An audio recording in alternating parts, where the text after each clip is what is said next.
Good morning, welcome to news scape. వివిధ వార్తాపత్రికల వివరణ విశ్లేషణతో మీ ముందుకు వచ్చింది న్యూస్ స్కేప్. ముందుగా వివిధ దినపత్రికలు వచ్చినటువంటి హెడ్లైన్స్ ఒకసారి చూద్దాం. ఈనాడు తెలంగాణ ఎడిషన్ చూద్దాం. ప్రతి ముగ్గురులో ఒకరు పడిపోతున్నారు, మలి వయసులో ఇదో ప్రధాన సమస్య. తూలిపడితే తుంటికి ముప్పు, మానసిక దౌర్బల్యానికి దారితీస్తుంది. వాగ్వాదాలు, వాయిదాలు, ధన్కడ్పై అవిశ్వాసంతో రాజ్యసభలో ప్రతిష్టంభన. కళ్యాణ్ బెనర్జీ వ్యాఖ్యలతో స్తంభించిన లోక్సభ. బీజేపీ సభ్యులకు త్రివర్ణ పతాకాలు, గులాబీలు. రాహుల్ గాంధీ వినూత్న నిరసన. ఆమెకు ఎలక్ట్రిక్ ఆటో. మహిళల ఆర్థిక స్వావలంబనకు కొత్త పథకంపై ప్రభుత్వం దృష్టి. నికేష్ అక్రమార్జన రోజుకు 2 లక్షల పైమాటే. నీటిపారుదల ఏఈ హోదాలో అడ్డగోలు దోపిడీ. అక్రమమని తెలిసి అనుమతుల నిర్మాణాలను కూల్చివేసినందుకు నష్టపరిహారాన్ని అధికారుల నుంచే రాబట్టాలి. కుటుంబాన్ని మింగేసిన రుణపాసం. షేర్ మార్కెట్లో పెట్టుబడులకు భారీగా అప్పులు. నష్టాలు రావడంతో తీర్చలేక తల్లిదండ్రులు, సోదరితో కలిసి యువకుడి ఆత్మహత్య. ఆంధ్రజ్యోతి చూద్దాం. డాక్టర్ నిరుద్యోగి. పెరుగుతున్న ఎంబీబీఎస్లు, తగ్గుతున్న ఉపాధి అవకాశాలు. నెలకు 20 నుంచి 30 వేలే, నర్సుల కన్నా తక్కువ జీతం. త్వరలో విస్తరణ. వారం 10 రోజుల్లో మంత్రివర్గంలో మరికొందరికి అవకాశం. రాహుల్ గాంధీతో భట్టి విక్రమార్క భేటీ. మంత్రివర్గ విస్తరణ, కులగణనపై చర్చ. ట్రేడింగ్లో 30 లక్షల నష్టం, కుటుంబం ఆత్మహత్య. జమీలీ ఎన్నికలతో పెరగనున్న జీడీపీ 1 నుంచి 1.5% వృద్ధి. ఆర్థికవేత్తల అంచనా ఇది. జమీలీ ఏ ఒక్క పార్టీ అభిప్రాయమో కాదు, దేశంలోని ప్రజలందరి కోరిక. దీంతో దేశంలో సమూల మార్పులు. మాజీ రాష్ట్రపతి రామ్నాథ్ కోవింద్. నా నిర్లక్ష్యం లేదు, ప్రీమియర్ షోకు వస్తున్నట్లు పోలీసులకు, థియేటర్ యాజమాన్యానికి ముందే చెప్పా. తొక్కిస్లాట, మహిళ మృతి ఘటనతో నాకు సంబంధం లేదు అంటున్నారు అల్లు అర్జున్. ఆశాల సమస్యల పరిష్కారానికి సిద్ధం. బీఆర్ఎస్ నేతల ఆశా వర్కర్లకు మద్దతు పలకడం హాస్యాస్పదం. వైద్యారోగ్య మంత్రి రాజనరసింహ. నమస్తే తెలంగాణ చూద్దాం. భర్తను వేధించే సాధనంగా సెక్షన్ 498A చట్టం దుర్వినియోగంపై సుప్రీంకోర్టు ఆందోళన. కేసీఆర్ పాలనలో తెలంగాణ సుభిక్షం. మూటలు తప్ప మాటలు వద్ద. అక్రమమని తెలిసే అనుమతులిచ్చారా? 28 కోడెలు కబేళాకు నిగ్గు తేల్చిన గీసుకొండ పోలీసులు. నీ ద్రోహ చరిత్ర చెరిగిపోదు, కేసీఆర్ కీర్తి తొలగిపోదు. ఏపీ నాడు చూద్దాం. పాలనలో వేగం పెంచండి, మానవతా దృక్పథంతో సమస్యల్ని పరిష్కరించండి. కొందరికి పాత వాసనలు పోలేదు, ఇప్పుడైనా మారండి.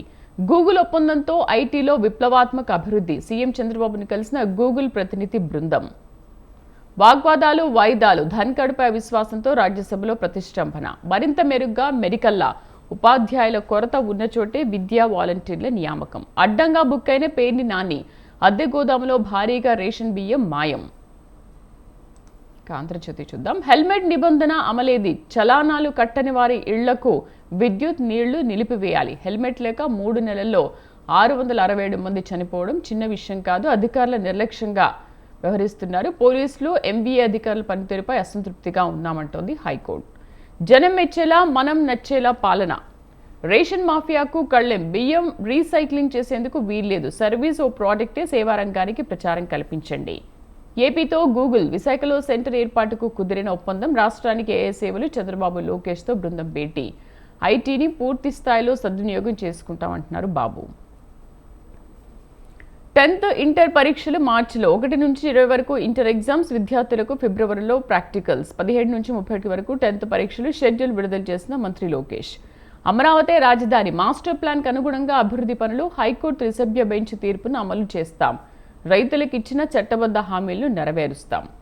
సమగ్ర సమాచార వేదికగా ఆర్టీజీఎస్. పౌర సేవల కోసం సమగ్ర డేటా సేకరణ. రియల్ టైంలో పథకాల పర్యవేక్షణ.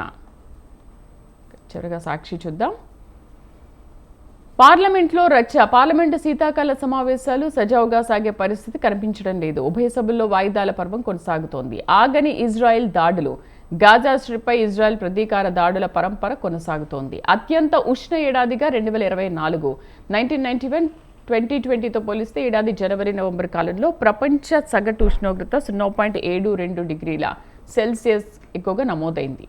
అతిపెద్ద అధికార ప్రతినిధి ధన్ఖడ్. రాజ్యసభ చైర్మన్ జగదీప్ ధన్ఖడ్ ప్రభుత్వానికి అతిపెద్ద అధికార ప్రతినిధిగా ప్రవర్తిస్తున్నారని విపక్షాలు ధ్వజమెత్తుతున్నాయి.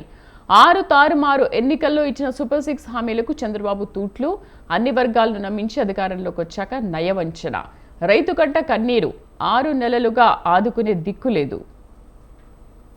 అధికారుల వల్లే అసంతృప్తి. ప్రజా సమస్యలను నాణ్యతగా పరిష్కరించడం లేదట. జిల్లా కలెక్టర్ల సదస్సులో ముఖ్యమంత్రి చంద్రబాబు నిందలు. ప్రజాగ్రహం వల్లే డైవర్షన్ పాలిటిక్స్. చంద్రబాబుపై వైఎస్ఆర్సీపీ అధ్యక్షుడు వైఎస్ జగన్ మండిపాటు. పోర్టులు దారాదత్తం. కొత్తగా నిర్మిస్తున్న రామాయంపట్నం, మచిలీపట్నం, మూలపేట పోర్టులు ప్రైవేటుకే. అమరావతిలో అడ్డగోలు దోపిడీకి మళ్లీ స్కెచ్. 2018-19 నుంచి పెద్దగా పెరగని నిర్మాణ సామాగ్రి ధరలు. ఇకపై మరింత మందిని కోల్పోనివ్వం. హెల్మెట్ ధరించక 4 నెలల్లో 667 మంది చనిపోవడం చిన్న విషయం కాదు. పోలీసుల అలసత్వం వల్లే ఈ పరిస్థితి.